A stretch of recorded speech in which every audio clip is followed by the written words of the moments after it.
Se os audiolivros deste canal contribuíram de alguma forma para a sua vida, considere apoiar nosso trabalho com uma doação.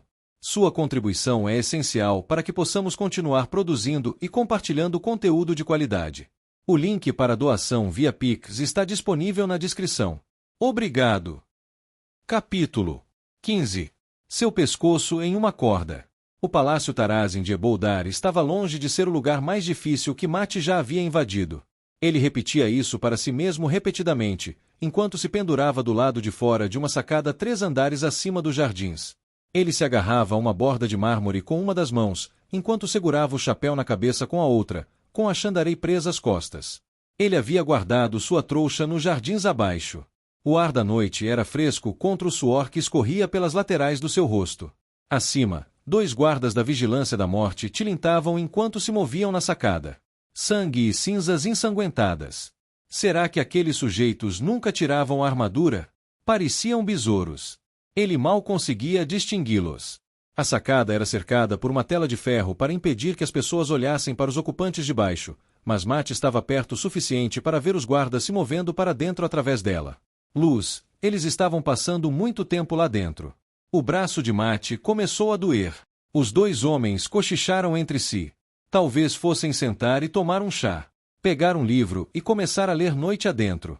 Tuon realmente precisava dispensar aqueles 2. Porque estavam conversando tranquilamente na sacada. Poderia haver assassinos ali. Finalmente, graças à luz, os 2 seguiram em frente. Mate tentou contar até 10 antes de se levantar, mas só conseguiu até 7. Ele empurrou uma das telas destrancadas e pulou o corrimão da sacada. Mate expirou suavemente, com os braços doendo.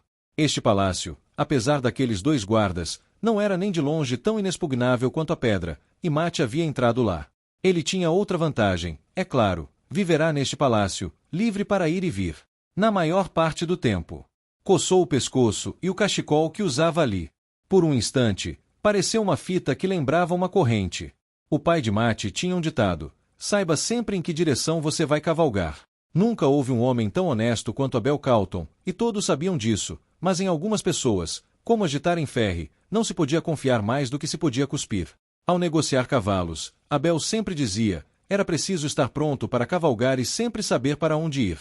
Em seus 2 meses vivendo naquele palácio, Mate aprenderá todas as saídas, cada fresta e passagem, cada janela solta.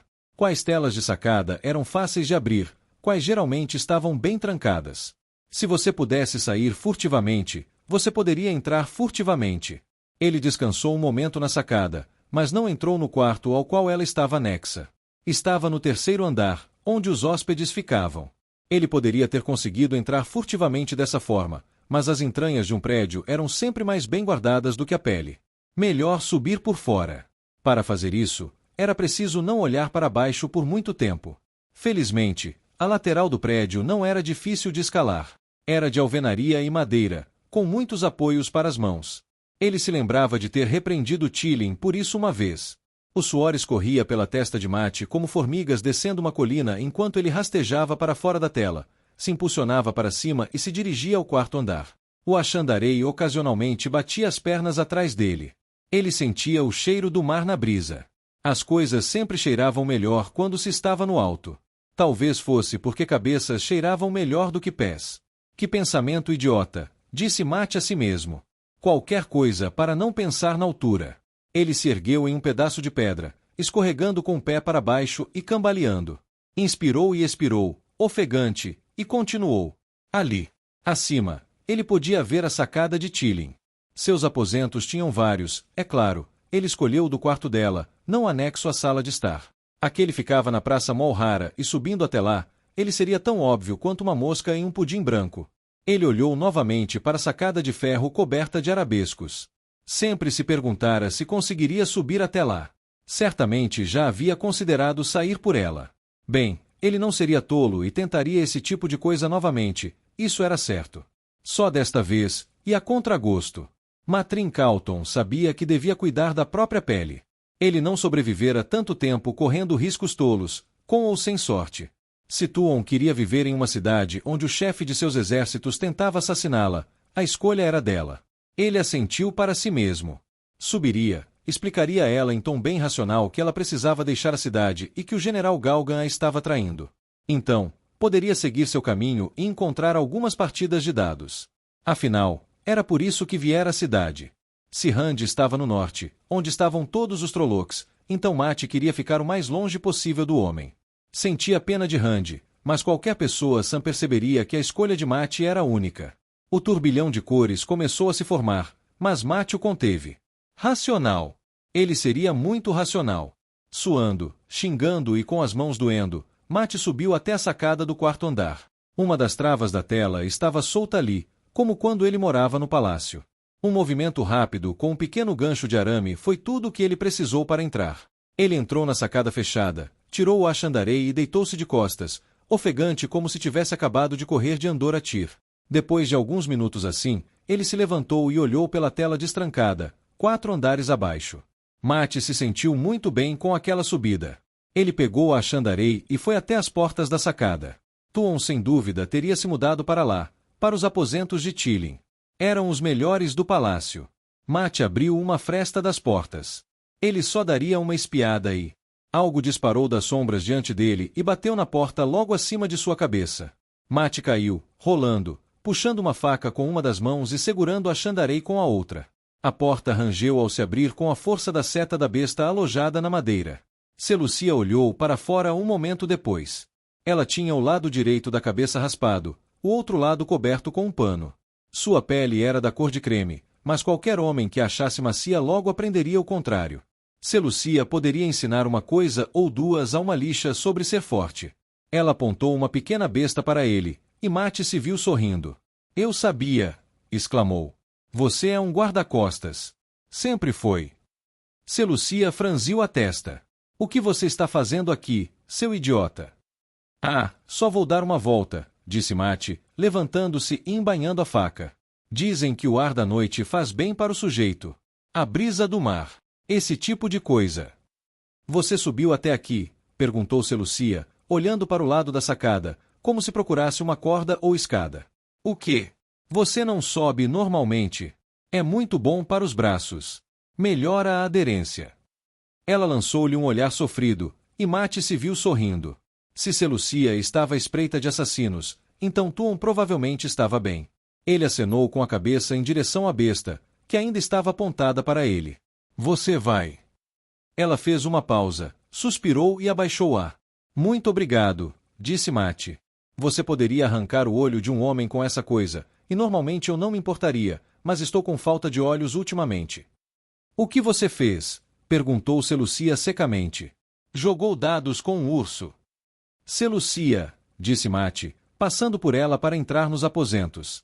"Isso foi quase uma piada. Acho que, com um pouco de esforço, poderíamos desenvolver seu senso de humor. Isso seria tão inesperado que poderíamos colocá-lo em um zoológico e cobrar para vê-lo. Venha ver o maravilhoso risonho Soujin. Só 2 moedas de cobre, esta noite. Você apostou em alguma coisa, não é?" Mate cambaleou, abrindo a porta. Ele riu baixinho. "Luz." Isso estava estranhamente próximo da verdade. "Muito fofo." "É uma aposta que ganhei", pensou ele, "não importa o que pareça." Matrim Calton era o único homem a ter arriscado o destino do próprio mundo na bolsa de prêmios. É claro que, da próxima vez, poderiam encontrar algum herói tolo para substituí-lo. Como Rand ou Perrin. Aqueles dois eram tão cheios de heroísmo que praticamente pingava de suas bocas e queixos. Ele suprimiu as imagens que tentavam se formar. Luz. Ele precisava parar de pensar naqueles dois. "Onde ela está?" perguntou Mate, olhando ao redor do quarto. Os lençóis da cama estavam remendados. Ele sinceramente não imaginava fitas cor-de-rosa amarradas naquela cabeceira, mas Tuon não estava em lugar nenhum. "Fora", disse Seleucia. "Fora. É madrugada." "Sim. Uma época em que só assassinos visitavam. Você tem sorte que minha mira estava errada, Matrim Calton." "Não se preocupe com isso", disse Mate. "Você é o guarda-costas dela." "Não sei o que você quer dizer", disse Seleucia, fazendo a pequena besta desaparecer em suas vestes. "Sou a imperatriz, que ela viva para sempre. Sou a sua voz e a sua mensageira da verdade." "Que lindo", disse Mate, olhando para a cama. "Você está de isca para ela, não é?" Deitado na cama dela, com uma besta em punho, assassinos deveriam tentar entrar. Seleucia não disse nada. Bem, onde ela está? Perguntou Mate. Cinzas sangrentas, mulher. Isso é sério. O próprio general Galgan contratou homens para matá-la. Isso? Perguntou Seleucia. Você está preocupado com isso? Certíssimo, estou sim. Galgan não é nada com que se preocupar, disse Seleucia. Ele é um soldado bom demais para pôr em risco nossos atuais esforços de estabilização. Crisa é com quem você deveria se preocupar. Ela trouxe 3 assassinos de Seancha. Seleucia olhou para a porta da sacada. Mate notou pela primeira vez uma mancha no chão que poderia ser sangue. Peguei 2 até agora. Uma pena. Presumi que você fosse o terceiro. Ela o encarou, como se considerasse que ele poderia, contra toda lógica, de alguma forma ser o assassino. Você é louco pra caramba, disse Mate, colocando o chapéu e pegando sua Xandarei. Vou para Tuon. Esse não é mais o nome dela, que ela viva para sempre. Ela é conhecida como Fortuona. Você não deve se dirigir a ela por nenhum dos 2 nomes, mas sim como a mais alta ou a mais grandiosa. Ponto. Vou chamá-la do que eu bem entender, disse Mate. Onde ela está? Seleucia o observou. Eu não sou um assassino, ele disse. Não acredito que esteja. Estou tentando decidir se ela gostaria que eu lhe dissesse onde ela está. Sou o marido dela, não sou. Essa ggh, disse Seleucia. Você acabou de tentar me convencer de que não era um assassino, e agora vem falar nisso? Seu tolo. Ela está nos jardins do palácio. É o... Meia-noite, disse Seleucia. Sim, eu sei. Ela nem sempre. Ouve a lógica. Ele percebeu um toque de exasperação em sua voz. Ela está com o esquadrão inteiro da guarda da vigília da morte. Não me importa se ela está com o próprio Criador, Mate retrucou, voltando para a sacada. Vou sentá-la e explicar algumas coisas. Seleucia o seguiu e encostou-se na porta, lançando-lhe um olhar cético. Bem, talvez eu não a faça sentar, na verdade, disse Mate, olhando através da tela aberta para os jardins lá embaixo. Mas vou explicar a ela, logicamente, porque ela não pode simplesmente sair vagando pela noite assim. Pelo menos, vou mencionar isso a ela. Sangue e cinzas ensanguentadas. Estamos mesmo no alto, não estamos? Pessoas normais usam escadas. Todos os soldados da cidade estão me procurando, disse Mate. Acho que Galgan está tentando me fazer desaparecer. Seleucia franziu os lábios. Você não sabia disso? Perguntou Mate. Ela hesitou, depois balançou a cabeça. Não é impossível que Galgan esteja de olho em você. O príncipe dos corvos seria um concorrente, em circunstâncias normais. Ele é general dos nossos exércitos, mas essa é uma tarefa frequentemente atribuída ao príncipe dos corvos. Príncipe dos corvos. Nem me lembre disso, disse Mate. Achei que esse era o meu título quando me casei com a filha das 9 luas. Não mudou com a elevação dela. Não, disse Seleucia. Ainda não. Mate assentiu e suspirou enquanto olhava para a subida à sua frente. Ele levantou uma perna e a colocou no corrimão. Há outro jeito, disse Seleucia. Venha antes que você quebre seu pescoço de bobo. Ainda não sei o que ela quer com você, mas duvido que envolva você cair para a morte. Mate pulou agradecido do corrimão da sacada, seguindo Seleucia para dentro do quarto. Ela abriu um guarda-roupa e, em seguida, abriu os fundos para uma passagem escura, cercada pela madeira e pedra do palácio. Sangue e cinzas sangrentas, disse Mate, enfiando a cabeça para dentro. Isto estava aqui o tempo todo? Sim. Talvez tenha sido assim que entrou, murmurou Mate. Você precisa tapar essa coisa, Seleucia. Já fiz melhor.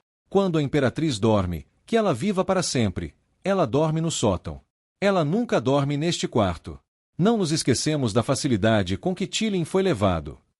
Que bom, disse Mate. Ele estremeceu. Encontrei a coisa que fez isso. Ele não vai mais arrancar gargantas. Tilin e Nalesian podem dançar um pouco sobre isso. Adeus, Seleucia. Obrigado. Pela passagem, perguntou ela. Ou por não ter te matado com a besta. Por não me chamar de Alteza como Muzenji e os outros, murmurou Mate, entrando no corredor. Encontrou uma lanterna pendurada na parede e acendeu-a com sua pederneira e isca. Atrás dele, Seleucia riu. Se isso te incomoda, Calton, você tem uma vida muito irritante pela frente. Só há uma maneira de deixar de ser o príncipe dos corvos, e essa é se meter numa corda. Ela fechou a porta do guarda-roupa. Que mulher agradável ela é, pensou Matt. Ele quase preferia os dias em que ela não falava com ele. Balançando a cabeça, ele começou a descer o corredor, percebendo que ela nunca lhe dissera exatamente para onde ele levava. Rand caminhou pelo acampamento de Elaine, na extremidade leste da Floresta Bryn, acompanhado por duas donzelas. O acampamento estava escuro, a noite caía sobre eles, mas poucos dormiam. Estavam se preparando para levantar acampamento e mover o exército para o leste, em direção a Cairhien, na manhã seguinte. Apenas 2 guardas para Rand naquela noite.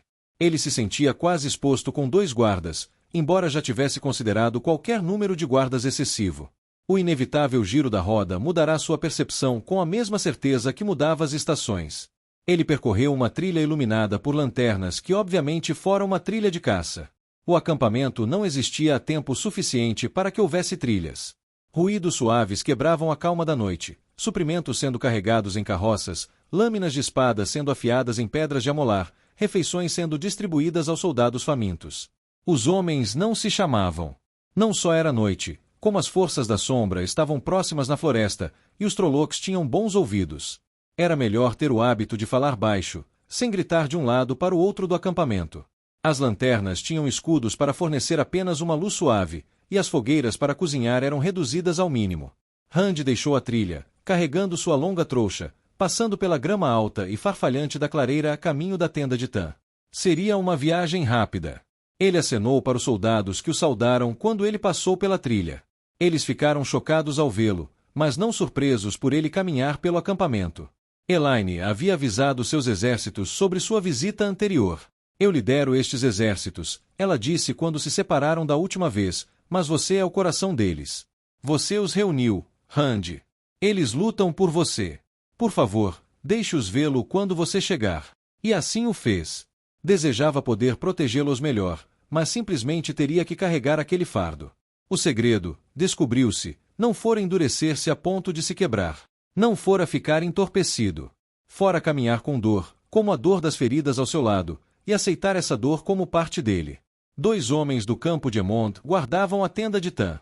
Rand acenou para eles enquanto se endireitavam, fazendo continência. Ban Alcin e dava ao Tony. Antigamente, ele jamais imaginaria vê-los fazer continência. E eles também faziam isso muito bem.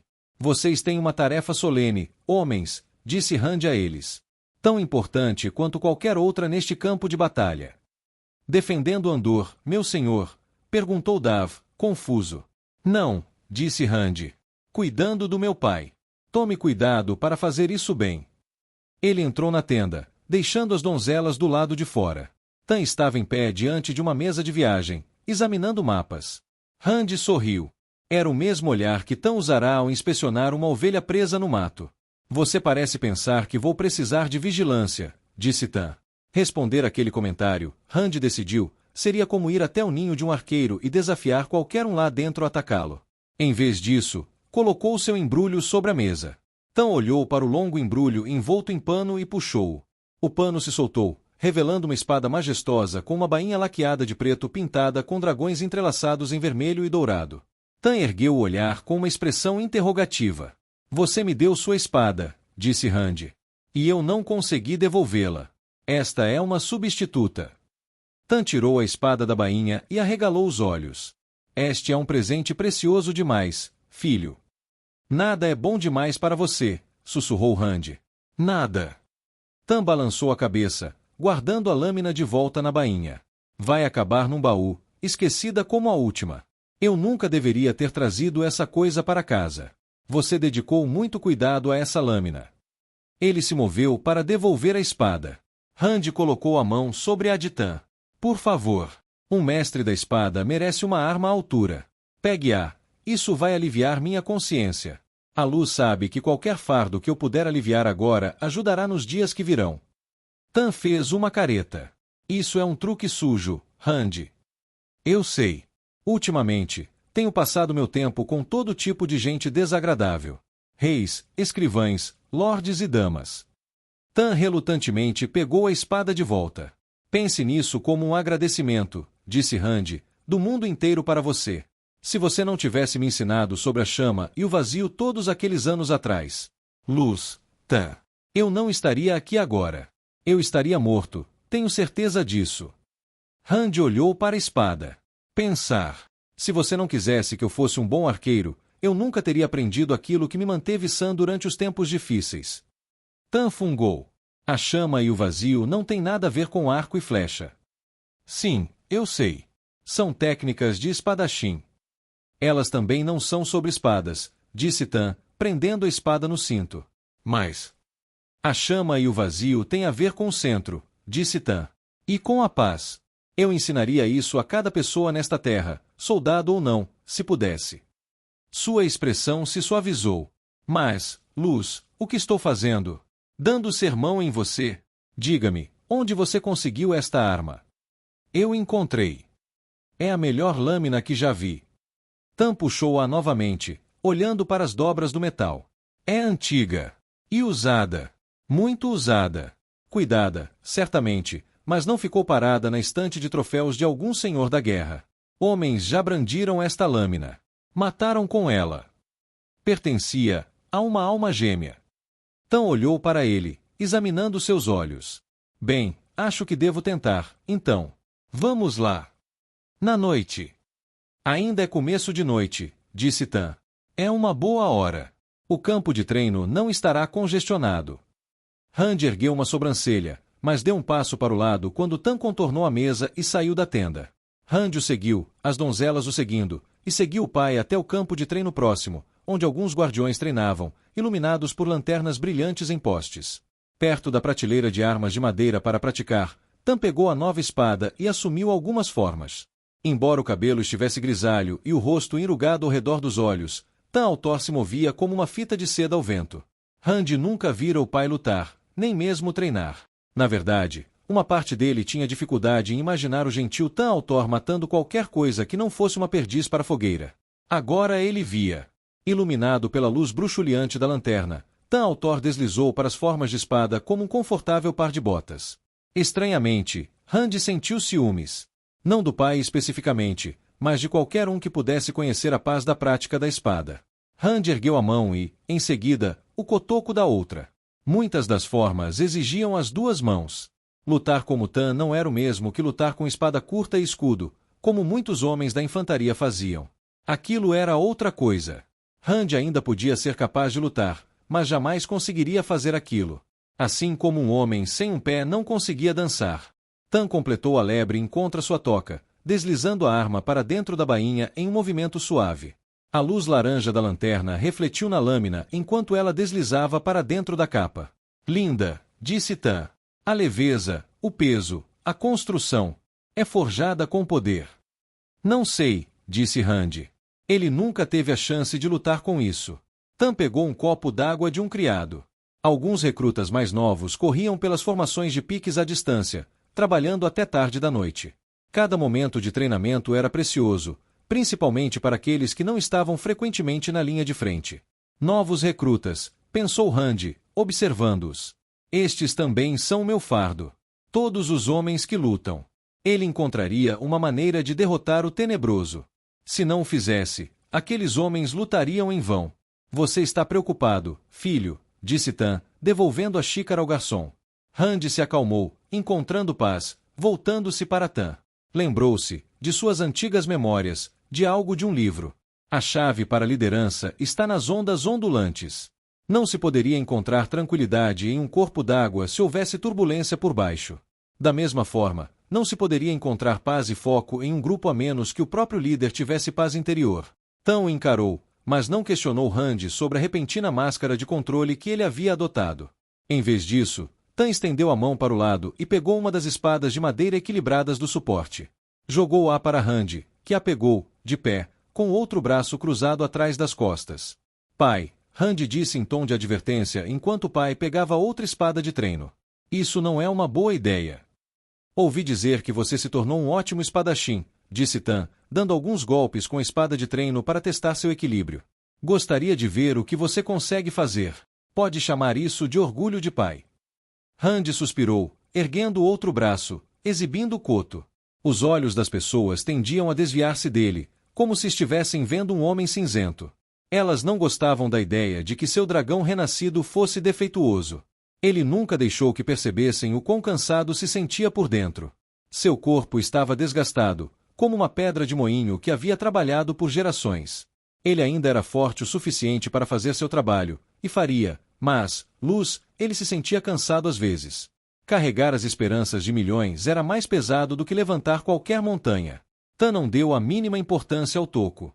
Pegou um lenço e enrolou-o em uma das mãos, depois o amarrou firmemente com os dentes. Não vou conseguir segurar nada com a mão esquerda, disse ele, brandindo a espada novamente. Será uma luta justa. Vamos, filho. A voz de Tan carregava autoridade, a autoridade de um pai. Era o mesmo tom que ele usará certa vez para tirar Rand da cama e ir limpar o estábulo de ordenha. Rand não conseguia desobedecer aquela voz, não a de Tan. Era algo que estava embutido nele. Suspirou e deu um passo à frente. Não preciso mais da espada para lutar. Eu tenho o poder único. Isso seria importante, disse Tan, se o treino atual tivesse alguma coisa a ver com luta. Rand franziu a testa. O quê? Tan foi até ele. Rand defendeu com um golpe sem entusiasmo. Tan avançou para apenas ao vento, girando a espada e desferindo um segundo golpe. Rand recuou, defendendo novamente. Algo se agitou dentro dele, uma ânsia. Quando Tan atacou pela segunda vez, Rand ergueu a espada e, por instinto, juntou as mãos. Só que ele não tinha a outra mão para segurar a ponta da espada. Isso o deixou fraco, e quando Tan o golpeou novamente, quase torceu a espada para fora da mão de Rand. Rand cerrou os dentes e deu um passo para trás. O que Lan diria se tivesse visto aquela apresentação de má qualidade de um de seus alunos? O que ele diria? Ele diria, Rand, não se meta em lutas de espadas. Você não pode vencê-las. Não mais. O próximo ataque de Tan foi para a direita, depois virou e atingiu Rand na coxa com um baque forte. Rand recuou, sentindo-se dolorido. Tan o havia acertado de fato, e com força. O homem certamente não estava se segurando. Há quanto tempo Rand não lutava com alguém que realmente quisesse machucá-lo? Muitos o tratavam como vidro. Lan nunca fizera isso. Rand se lançou na luta, tentando a técnica javali desce a montanha. Ele atacou Tan por alguns instantes, mas então um tapa da arma de Tan quase arrancou a espada da mão de Rand novamente. As espadas longas, projetadas para mestres espadachins, eram difíceis de estabilizar corretamente sem uma segunda mão. Rand rosnou, tentando novamente adotar uma postura de apoio com as duas mãos, mas sem sucesso. Ele já havia aprendido a lidar com o que havia perdido, pelo menos na vida normal. Não havia praticado sparring desde a perda física, embora tivesse a intenção de fazê-lo. Ele se sentia como uma cadeira sem uma das pernas. Conseguia se equilibrar, com esforço, mas não muito bem. Lutou, tentou forma após forma, mas mal conseguiu resistir aos ataques de Tan. Ele não conseguia. Não estava bem, então por que se dava ao trabalho? Nessa atividade, ele era deficiente. Lutar não fazia sentido. Ele se virou, com suor escorrendo pela testa, e jogou o casaco de lado. Tentou novamente, pisando com cuidado na grama pisoteada, mas novamente Tan levou a melhor, quase derrubando seus pés. Isso é inútil. Por que lutar com uma mão só? Por que não encontrar outro jeito? Por que? Tan estava fazendo isso. Rand continuou a lutar, na defensiva, mas voltou sua atenção para Tan. Seu pai devia ter praticado luta com uma mão. Rand podia perceber isso em seus movimentos, no modo como ele não tentava, por instinto, continuar agarrando o cabo com a mão amarrada. Pensando bem, Rand provavelmente deveria ter praticado luta com uma mão. Muitos ferimentos podiam machucar a mão, e algumas modalidades focavam em ataques com os braços. Lan lhe dissera para praticar a inversão de pegadas. Talvez lutar com uma mão fosse a próxima opção. Solta, filho, disse Tan. Solta o quê? Tudo. Tan entrou correndo, projetando sombras na luz da lanterna, e Rand buscou o vazio. Toda a emoção se concentrou na chama, deixando o vazio inteiro ao mesmo tempo. O ataque seguinte quase lhe rachou a cabeça. Rand praguejou, indo em direção a Aeron nos juncos como Lan lhe ensinara, com a espada erguida para bloquear o próximo golpe. Mais uma vez, aquela mão que lhe faltava tentou agarrar o cabo. Não se pode desaprender anos de treinamento em uma noite. Solte. O vento soprava pelo campo, trazendo consigo os aromas de uma terra moribunda. Musgo, mofo, podridão. O musgo vivia. O mofo era um ser vivo. Para uma árvore apodrecer, a vida tinha que progredir. Um homem com uma mão ainda era um homem, e se essa mão segurasse uma espada, ele ainda era perigoso. Tan caiu em um falcão à vista lebre, uma forma muito agressiva. Ele investiu contra Rand. Balançando-o, Rand viu os próximos momentos antes que acontecessem. Viu-se erguendo a espada na forma adequada para bloquear, uma forma que exigia que ele a expusesse a um desequilíbrio, agora que não tinha segunda mão. Viu Tan cortando a espada para torcê-la na mão de Rand. Viu o próximo ataque vindo em sua direção e atingindo Rand no pescoço. Tan congelaria antes de atacar. Rand perderia o sparring. Solte-o. Rand mudou a pegada da espada. Não pensou no porquê, fez o que lhe parecia certo. Quando Tan se aproximou, Rand ergueu o braço esquerdo para estabilizar a mão enquanto girava a espada para o lado. Tan acertou o golpe, a arma deslizando da espada de Rand, mas sem soltá-la. O golpe para trás de Tan veio como esperado, mas acertou o cotovelo de Rand, o cotovelo do braço inútil. Não tão inútil assim, afinal. Bloqueou a espada com eficácia, embora o estrondo tenha causado um arrepio de dor no braço de Rand. Tan congelou, arregalando os olhos, primeiro de surpresa por ter sido bloqueado, depois de aparente preocupação em acertar um golpe forte no braço de Rand. Ele provavelmente havia fraturado o osso. Rand, disse Tan, eu. Rand deu um passo para trás, cruzou o braço ferido atrás das costas e ergueu a espada. Respirou os aromas profundos de um mundo ferido, mas não morto. Ele atacou. O martim pescador ataca nas urtigas. Rand não escolheu. Aconteceu. Talvez tenha sido sua postura, espada em punho, o outro braço cruzado atrás das costas. Isso o levou facilmente à forma ofensiva. Tan bloqueou, cauteloso, dando um passo para o lado na grama marrom. Rand se virou para o lado, fluindo para sua próxima forma. Ele parou de tentar desligar seus instintos, e seu corpo se adaptou ao desafio. Seguro no vazio, ele não precisava se perguntar como. A disputa continuou a todo vapor. Espadas estalando com golpes cortantes, Rand mantendo a mão atrás das costas e sentindo qual deveria ser seu próximo golpe. Ele não lutava tão bem quanto antes. Não conseguia. Algumas formas eram impossíveis para ele, e ele não conseguia golpear com tanta força quanto antes. Ele se igualava a Tan. Até certo ponto. Qualquer espadachim conseguia dizer quem era melhor enquanto lutava. Ou, pelo menos, conseguia dizer quem tinha vantagem. Tan tinha essa vantagem. Rand era mais jovem e mais forte, mas Tan era tão sólido. Ele havia praticado luta com uma mão só. Rand tinha certeza disso. Ele não se importava. Esse foco. Ele havia perdido esse foco. Com tanta coisa para se preocupar, tanta coisa para carregar, ele não conseguirá se dedicar a algo tão simples como um duelo. Ele o encontrou agora, e se dedicou a ele. Por um tempo, ele não era o dragão renascido. Ele nem era filho do pai. Era aluno do mestre. Nisso, ele se lembrou de que não importava o quão bom ele tivesse se tornado, não importava o quanto ele se lembrasse agora, ainda havia muito que ele poderia aprender. Eles continuaram a lutar. Rand não contava quem havia vencido qual troca. Ele apenas lutava e desfrutava da paz daquilo.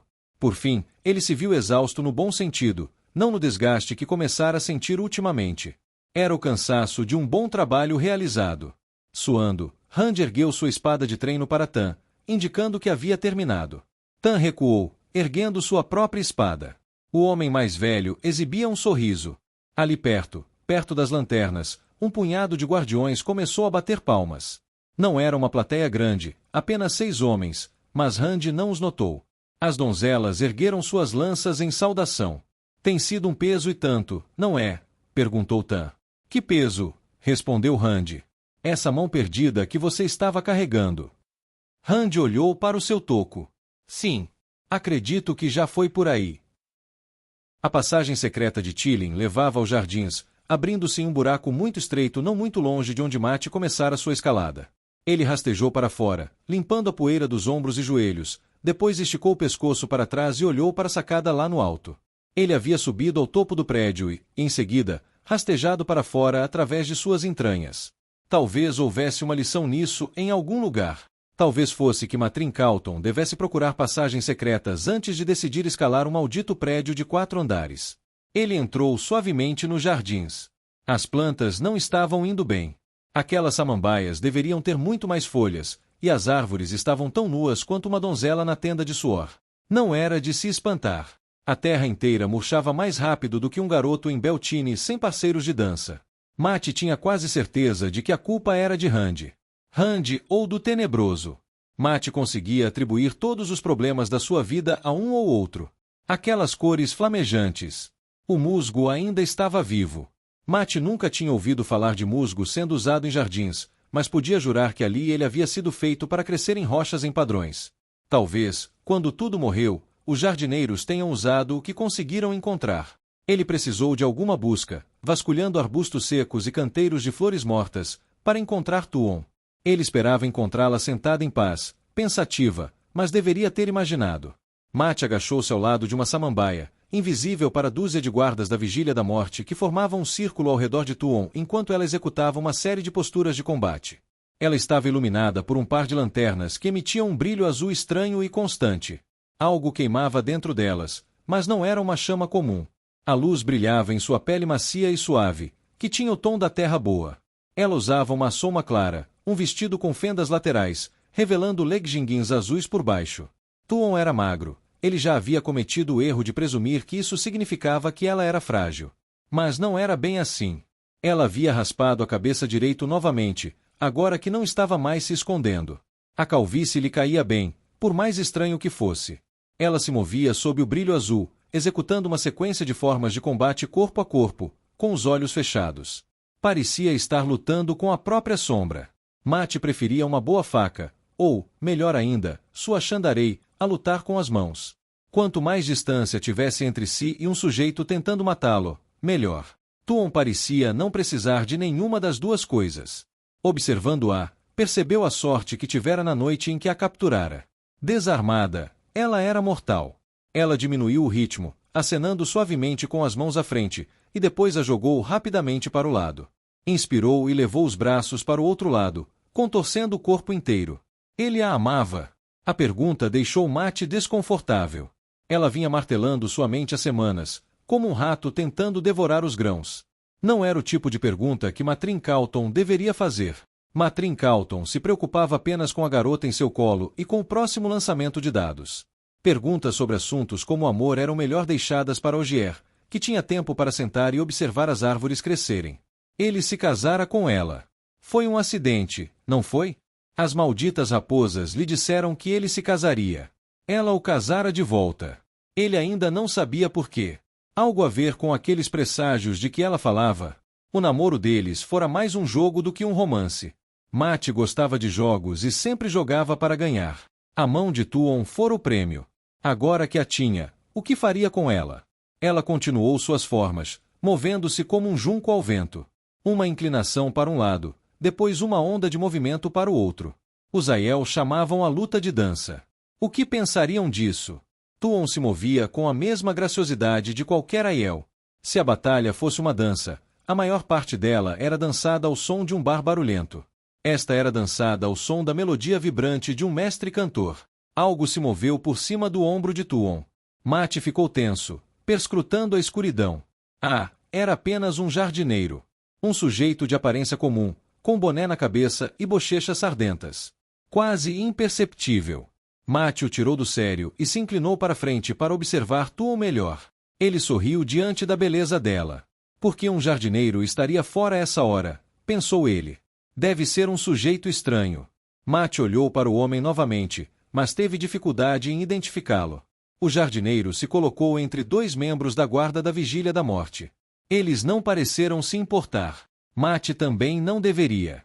Eles deviam confiar no homem. Matt enfiou a mão na manga e tirou uma faca. Levantou-a sem se dar ao trabalho de pensar no porquê. Ao fazê-lo, sua mão roçou suavemente um dos galhos. Os olhos de Tuon se abriram de repente e, apesar da luz fraca, ela se concentrou diretamente em Matt. Viu a faca na mão dele, pronta para ser arremessada. Então ela olhou por cima do ombro.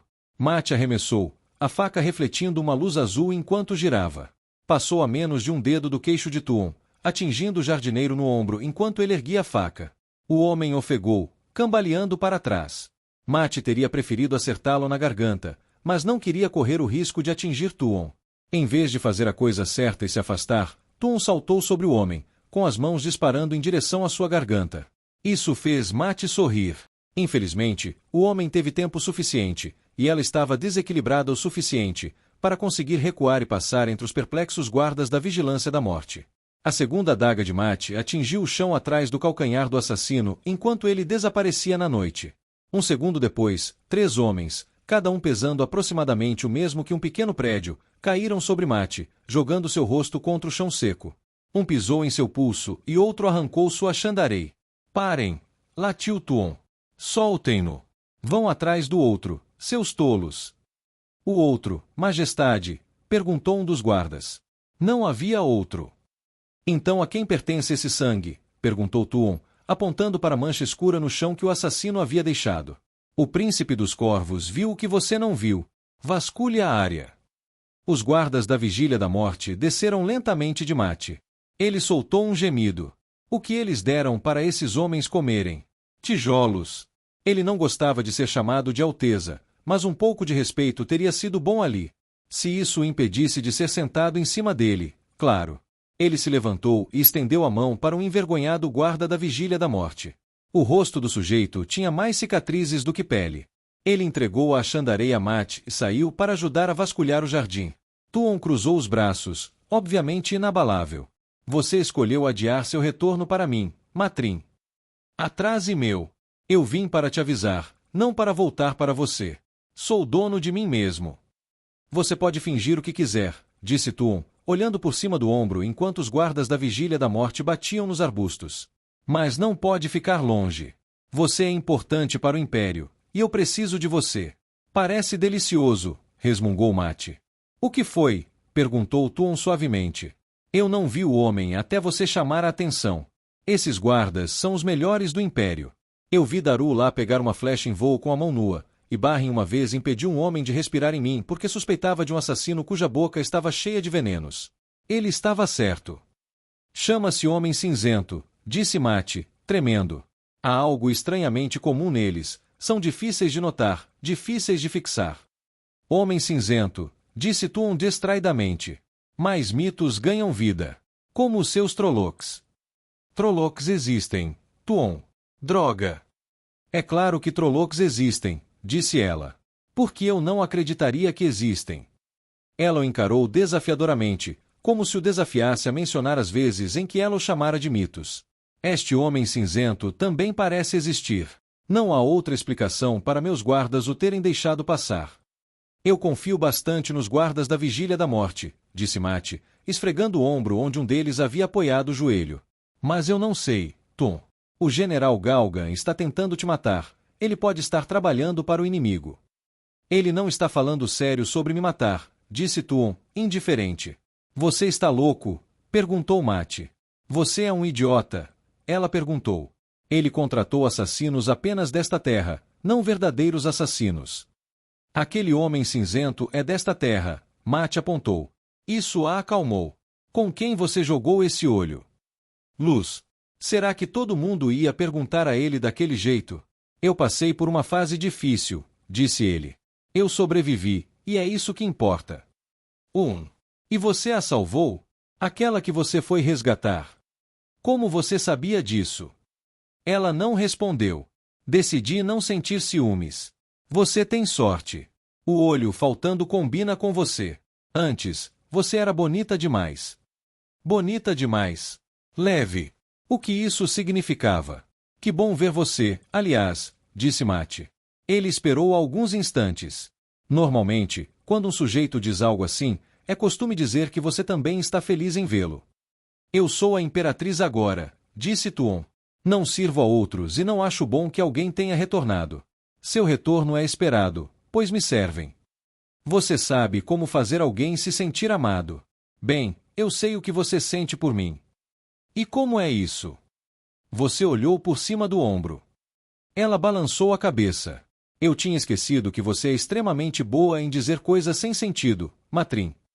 Quando me viu, explicou Matt, com uma adaga na mão, como se fosse atirar em você, não chamou seus guardas. Não temeu que eu estivesse aqui para matá-lo. Olhou por cima do ombro para ver o que eu estava mirando.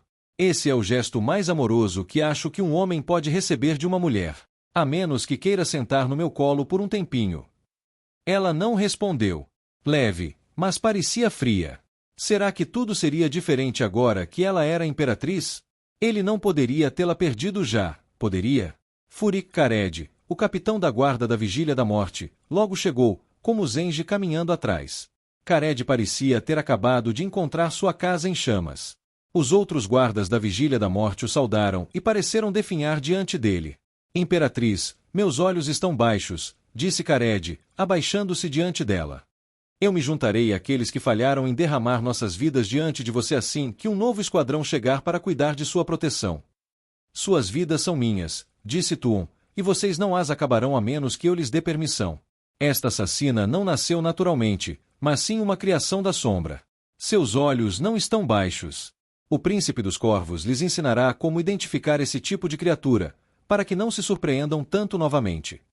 Mate tinha quase certeza de que os homens cinzentos eram de nascimento natural, mas também os Trollocs e os desvanecidos. Não parecia apropriado apontar isso para Tuon. Além disso, algo mais em suas ordens chamou sua atenção. O que vou fazer agora? Perguntou Mate. Ensine-os, disse Tuon suavemente. Você é o príncipe dos corvos. Isso fará parte dos seus deveres. Precisamos conversar sobre isso, disse Mate. Todo mundo me chamando de Alteza não vai dar certo, Tuon. Simplesmente não dá. Ela não respondeu. Aguardou enquanto a busca prosseguia e não fez menção de recuar para o palácio. Por fim, Kared se aproximou novamente. Altíssimo, não há sinal da coisa nos jardins, mas um dos meus homens encontrou sangue na parede. Suspeito que o assassino tenha fugido para a cidade. É improvável que ele tente novamente esta noite, disse Tuon, enquanto estivermos alertados. Não espalhem a notícia disso para os soldados ou guardas comuns. Informem a minha voz que nosso estratagema perdeu efeito e que precisaremos considerar um novo. Sim, Imperatriz, disse Kared, curvando-se novamente. Por enquanto, disse Tuon, limpem e protejam o perímetro. Passarei um tempo com meu consorte, que pediu que eu fizesse sentir amado. Isso não é exatamente, disse Mate enquanto os membros da Guarda da Morte desapareciam na escuridão. Tuon estudou Mate por um momento e então começou a se despir. Luz, disse Mate. Você falou sério. Não vou sentar no seu colo, disse Tuon, puxando um braço para fora do hobby, expondo seios, embora eu possa permitir que você sente no meu. Esta noite, você salvou a minha vida. Isso lhe garantirá um privilégio especial. Isso. Ela se interrompeu quando Mate a agarrou e a beijou. Ela estava tensa de surpresa. No maldito jardim, pensou ele. Com soldados por toda parte, bem ao alcance da voz. Bem, se ela esperava que Matrin Calton fosse tímida, tinha uma surpresa chegando. Ele soltou os lábios dela do beijo. O corpo dela estava pressionado contra o dele, e ele ficou satisfeito ao vê-la sem fôlego. Não serei seu brinquedo, disse Mate severamente. Não vou tolerar isso, Tuon. Se você pretende que seja assim, eu vou embora. Pode acreditar. Às vezes, eu me faço de bobo. Com Tilin, com certeza. Não tolerarei isso com você. Ela estendeu a mão e tocou o rosto dele, surpreendentemente carinhosa. Eu não teria dito as palavras que disse se tivesse encontrado em você apenas um brinquedo. Um homem sem um olho não é brinquedo, de qualquer forma. Você conheceu a batalha. Todos que o virem agora saberão disso. Não o confundirão com um tolo, e eu não tenho utilidade para brinquedos. Terei um príncipe em seu lugar. E você me ama? Ele perguntou, forçando as palavras a saírem. Uma imperatriz não ama, disse ela. Sinto muito. Estou com você porque os presságios assim o dizem, e assim, com você, trarei um herdeiro para o Seanchan. Mate teve uma sensação de afundamento. No entanto, disse Tuon, talvez eu possa admitir que é bom ver você. Bem, pensou Mate, acho que consigo lidar com isso. Por enquanto. Ele a beijou novamente.